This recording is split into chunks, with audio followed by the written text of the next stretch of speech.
real person who's overcome a lot of obstacles. If you know anything about her, it's incredible. And every day, when you look at Kate, the sun is shining. I got to tell you, that's the kind of people I want to be around. I want people who lift me up. Kate has 4 children. At one time, was doing 6 part-time jobs to make ends meet. Isn't that amazing? And 4 kids, and as she says, her hot husband Wayne. So, and here's the big thing for me. Last year at NTC, we're going through the awards. The #1 person rated champion in the ARBONNE world.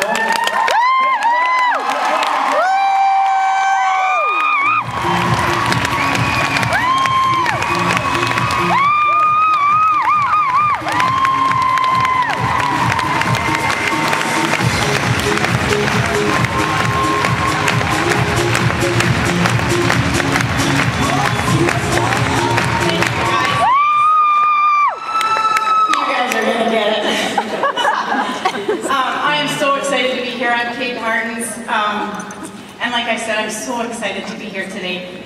On January 1st of this year, I wrote on my dream board, one of my great goals was to speak at NTC. I knew that it was going to happen, but I didn't know it was going to happen this year. So you're going to have to bear with me a bit today. This is my life, my family's life, our success story with ARBONNE. I'm going to have to talk really fast because they gave me 7 to 10 minutes and I begged for 11. I'm going to have to talk fast through some of these parts, and I'm going to have to talk through a big lump in my throat for others. So I know we can do it, and I know we can do it together, but I want you guys to bear with me. When Helena asked me, and I'm so grateful to Helena for offering me this opportunity, it was probably the 2nd time in my life that I was at a total loss for words, and Rita had me the 1st time at NTC. For those of you that know me know that I'm going to have a tough time fitting this into my time slot. First of all, I am a wife to my hot husband, Wayne.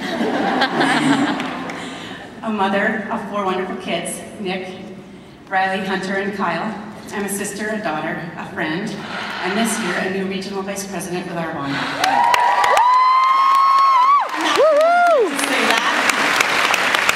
Here's my story, and like I said, I'm an emotional girl. You gotta bear with me because this is my life, and sometimes it's hard to open up and share all your inner struggles, and it's hard to put it out there, but you're going to get it today. In March of 2008, my cousin-in-law, Bobby Martens, invited me to an ARBONNE party, and I had no idea what ARBONNE was. And I was looking for anything at all in my calendar to stick on that day so I didn't have to go. Wasting my Sunday at a party was the last thing I wanted to do, but Bobby is such a sweetheart, and she told me this lady was driving 8 hours to do this party, and I was the only guest. So I took my family's milk money and I prepared myself to add water to our milk to feed the kids the next day. I remember walking into the sunroom and seeing all the lotions on the table, and I groaned inward because skincare is not my cup of tea. I had 6 skincare lines in my cosmetic graveyard and none of them were working for me. And then I started flipping through the catalog and I'm like, where's those items for 10 bucks? But I did give Aislinn an ear, and I soon realized that she was no different than me. She worked her own business with crazy hours. Her kids were being raised at the sitters. Her husband was working hauling in the oil patch. She had no time, and in a short 1.5 years ago, she decided to jump into ARBONNE and give it a try.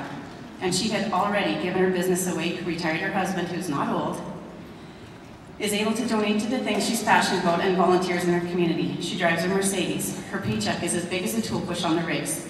Raises her kids, and she has time. And you know what? If she can do it, I can do it too. So I jumped off the couch halfway through the presentation. I will sell this stuff. And she looks at me and she's like, okay.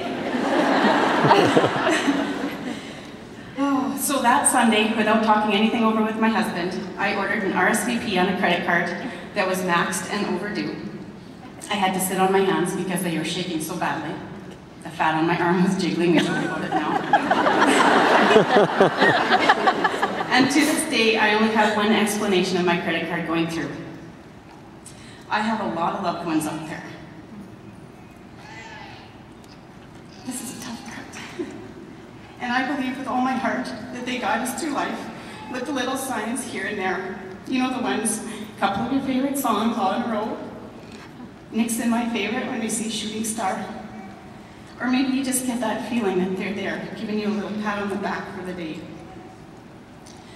Well, that day, they were watching and listening, and they knew that this was just what I needed to get my life back on track. So they zapped Visa Control Center. And I have them in my grateful journal every day. Now I had 40 minutes to concoct a plan on how I was going to turn this around to make it Wayne's idea that I start selling Arbonne. Another thing to do is not what this mom needed.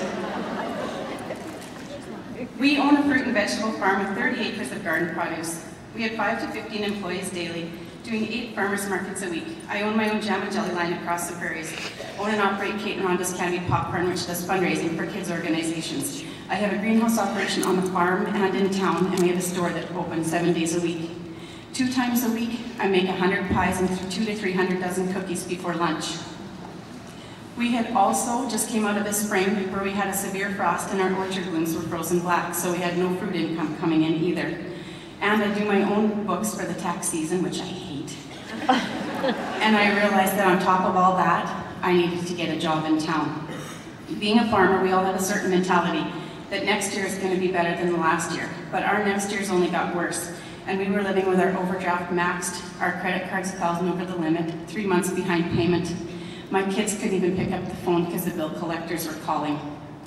And I couldn't lessen the workload for fear I wouldn't have enough for the bank payment and we'd end up losing the farm. And I became a professional bill juggler. And that's not where I pictured myself at 37. You know what the really crazy thing was? Nobody knew how broke we were. On the outside, we looked like a normal family with a couple good vehicles, an average home. Our kids were in sports activities and were dressed clean and decent. When I started my Arbonne career, I was also lucky enough to get a job at Canada Post. On March 26th, I looked at the pay structure in Arbonne, and I knew that I needed an area manager paycheck within 2 months, or my bank was going to be calling. And when your husband's cousin's the banker, it's not a good call. We live in a small town. I had, and I still do, have really big whys, and with my back against the wall, I worked my Arbonne into my nooks and crannies of my day. With anything you do comes a time when you have to make short-term sacrifices for long-term gains, and I was prepared to do that. And this was about the money for me, but driving me even more was that promise of time, because that is something I have never had. So I got stubborn with myself, and I did what Aislinn said I needed to do. Honestly, you guys, I'd have done anything as long as it was legal and I had all my clothes on.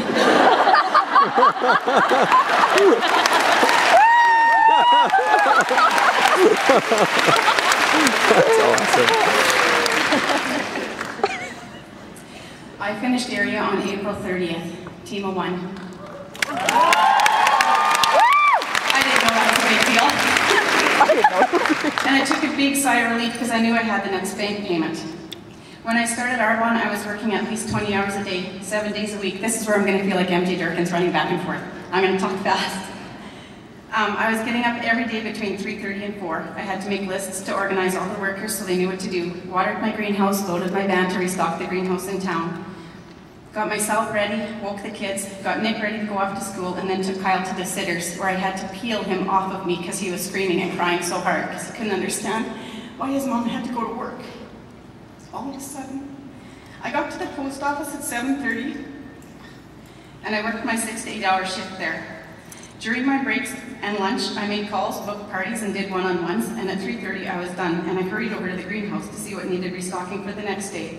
I drove home and hopped on the old tractor and went wherever it needed me the most. At 6:15, I ran, and I ran everywhere.